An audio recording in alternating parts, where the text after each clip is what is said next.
Hi everybody, I'm Danielle and welcome to my channel. I have been very undecided about whether I should make this video or not, but I think it's time that I did speak about it. I think it's something that needs to be talked about. I think it was, a couple of days ago or something now, one of my favourite YouTubers called Kendall Ray, she uploaded a video all about how her parents are getting divorced. There are unfortunately thousands of kids, children, adults, whatever, who have had their parents separate, and it's a really shitty thing. I'm not gonna sugarcoat anything here. It's shit. Kendall Ray's video will be linked in the description box down below, so if you guys do want to check out her video, she has an amazing channel. The main thing that I'm going to be talking about is how I dealt with it, because I feel like I dealt with it in a very strange way. And that's why I was kind of like, should I share this or not? People might think I'm weird. And then I just kind of thought, well, do you know what? Yeah, people think you're weird anyway. Just want to say before I start this video that everybody deals with this kind of thing in very different ways. Everyone's situation is different. So my parents separated in December 2011, and basically bottom line is here guys, I was struggling, and I wasn't just struggling a little bit, I was struggling big time. Like I said, it was December 2011, and as you guys may or may not know, my birthday is in December, and so is Christmas. And it was coming up to my 16th birthday, so my dad left just before I turned 16 and just before Christmas. I found it really hard to understand what was going on and what was happening, and everything moved so quickly. Since 2007 I've had problems with my anxiety, but then, in 2011 I feel like that's what really made it step up a notch, and that's what really made it 20 billion times worse. And I was trying to look after my own problems that I had, and I was trying to be strong for my mom, and I was kind of trying to hold everyone together and be like the strong one. And it's such a shame because me and my dad were like this before this happened. So this really has just completely destroyed our relationship. I don't speak to him now. A lot of stuff is still going on, still a lot of drama. Stuff still hasn't settled, and it's crazy. The thing is, you guys, I don't want sympathy. That's the last thing on earth that I want. I don't want people to feel sorry for me. I'm not sharing this so that I can, because I'm dying for attention or anything like that. I just saw Kendall Ray's video and it really just hit home. When this kind of thing happens, you do feel like you are alone and there's no one you can really talk to about it, because the thing is, when parents separate, your parents are automatically biased. Biased opinion completely. The cases with my parents was they just hate each other now. They don't care about each other. They don't speak. And this is like, what, 5 years down the line? My dad is biased to my mum and my mum is biased to my dad. And you kind of feel like sometimes you can't speak to anyone like that about it. And then obviously my dad's side of the family is biased, and then my mum's side of the family is also biased. My dad has done a lot of lying. I'm not gonna paint anything here. I'm not going to paint anything to look pretty when it's not.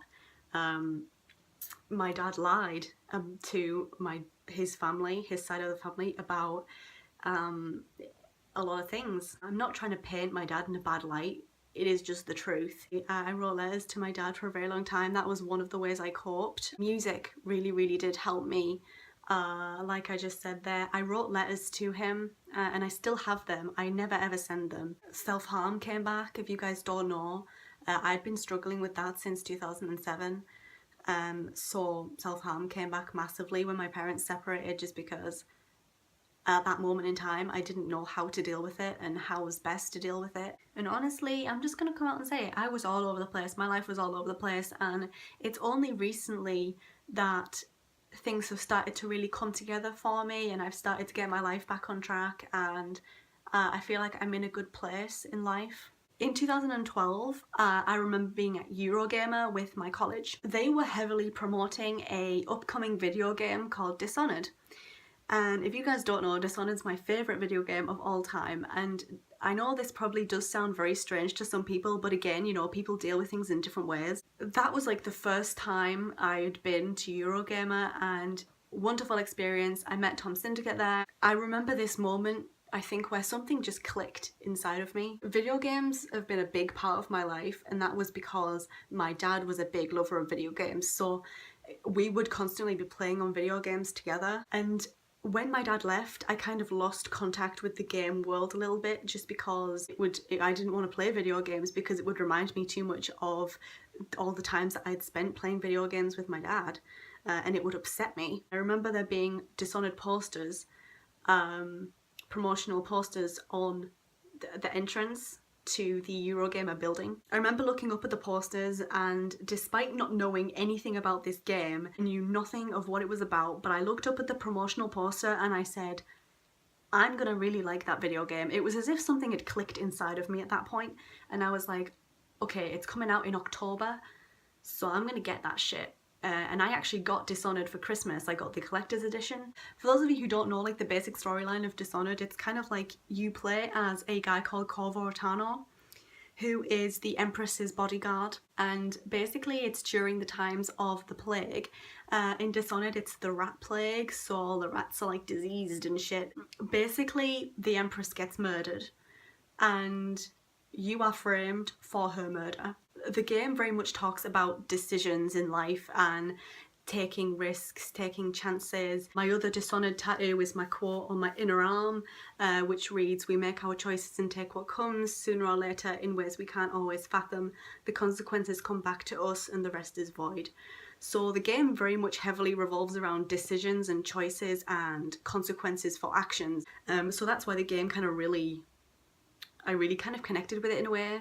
The amount of gaming hours I racked up on Dishonored was incredible. I still play Dishonored now, and I'm very, very excited for the second one that's coming out in November. Played through the game 50 billion trillion times probably, and I know the game left, right, up, down, center, diagonal, upside down, any kind of direction, because I just played it so many times. And it's just a game that I really enjoy. But it's also a game that I connect with, and it is the first game that I have such a strong connection with. And Dishonored actually brought me back into the world of video games. Because like I said, you know, when my dad left, I didn't want anything to do with them because it would hurt me to play games, because it would remind me of my dad. And I felt like with Dishonored, it kind of really brought back my love for video games. So eventually, when I started playing Dishonored, I went through a lot of shit, but it kind of made it easier in a weird kind of way. And as I said, everyone deals with things in their own way. My way just happened to be video games. Some people it's art, some people it is music, some people it's cooking. I just wanted to say to people that you are not alone, and things will get better. I mean, for me, I kind of feel like from 2011 to 2015, it was like the worst. I was in the darkest place. I was in the freaking pits of hell or something. It was horrible. I'm not going to sugarcoat anything because it did suck. And if you're going through a similar kind of thing, I just want you to know that you're not alone and things will get better. For some people, it takes time. It took me 4 years. And it was shit. But I think when you find your escapism, it does get easier. You will still have your moments. This kind of thing impacts you for all of your life. Stuff does get easier, and obviously everyone's situation is different. Like, some parents who get divorced or they separate, they are still friendly with each other. It is possible for people to still be friends with each other after they get divorced or they separate. Some people do it for the kids, and other people do it just because, you know, they do still get along as friends and the breakup wasn't bad. Unfortunately for me, the separation was bad, and we are still going through some kind of shit with it. But things do get better, and I just want everyone to know that I support you 1 trillion billion trillion %. Is that even a number? I don't know. If you're new here, make sure to click on that subscribe button. Thank you so much for watching, and I will see you in my next video. See you later.